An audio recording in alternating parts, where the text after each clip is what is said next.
Homeowners, if you're selling your property, it is extremely important to set the right selling price. Here's how and why. Another installment of 4 points with 4 Point Realtors. Let me get into it. So what do I mean by setting the right price? What I mean is that you wouldn't want to underprice your property because needless to say, you'll be losing money. But at the same time, you wouldn't want to overprice your property. What that could cause is for your property to go into a category that we refer to as stale or cold, where clients would see the property, they would like the property, but they would not engage because they don't agree with the selling price. So the property sits on the market for a prolonged period of time and no interest is shown. What we're looking for is a fair market value, which brings me to my first point. Before placing your home on the market, I recommend getting a valuation done. These valuation firms are institutions put in place to ensure that properties are being sold at a fair market value. Because of this, the banks will not lend more than the value that these firms placed on the property. This is something that homeowners should definitely take into consideration, as 90% of individuals who are seeking to purchase properties will be going through a mortgage. What that means is if you overprice your property by 100 or 200,000, the purchaser will be responsible for finding that additional 100 or 200,000 in conjunction with the 10% deposit and the closing cost fees. Most purchasers will not have access to those additional funds. So now your pool of clientele has gone from this to this. The banks has a list of valuation firms on their panel. So if you do decide to get a valuation done, it's recommended to use one of those. Those are the firms accredited by the banks. So it holds more water, and now you can stand confident on your asking price. If you choose not to get the valuation done, then you can also seek the advice of a professional, registered, experienced real estate agency such as 4 Point Realtors, and we will gladly help you out.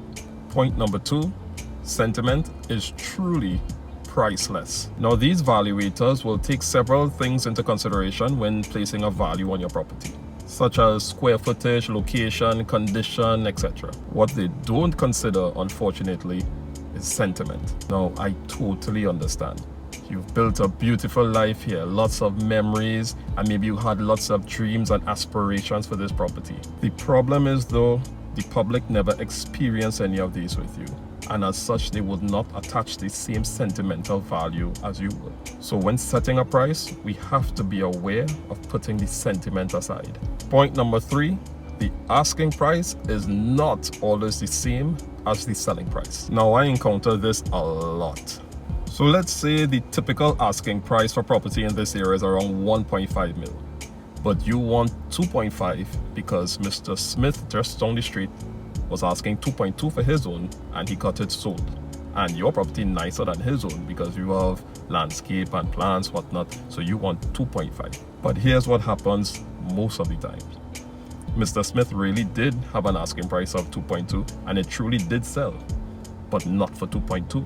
What Mr. Smith would not divulge is that he had to negotiate his price right back down to around the same area of the 1.5 because that is what the valuation would have come in at, leaving the public to believe that he got his asking price. So sometimes the asking price is much different from the selling price, and as such, it shouldn't always be used as a measuring stick.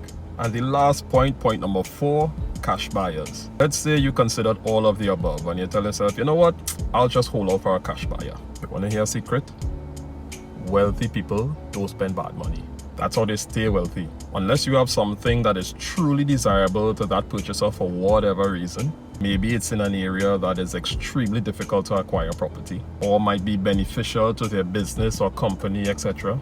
Outside of a special case like that, they're not going to spend more than fair value, or at least not much more over fair value. And if you're being honest, you should ask the question, if it were the other way around, would you? So that concludes the topic of setting the right selling price. Lengthy, yes, I know, but very important. If you or anyone you may know need assistance in this matter, then you can feel free to give me a call, 710-9094, or shoot me a WhatsApp message. I'll be happy to help. So thanks for watching. Don't forget to like, follow, subscribe, and most importantly, share. Also, leave a comment because I love interacting with you guys. Michael Lee of 4 Point Realtors. Until next time.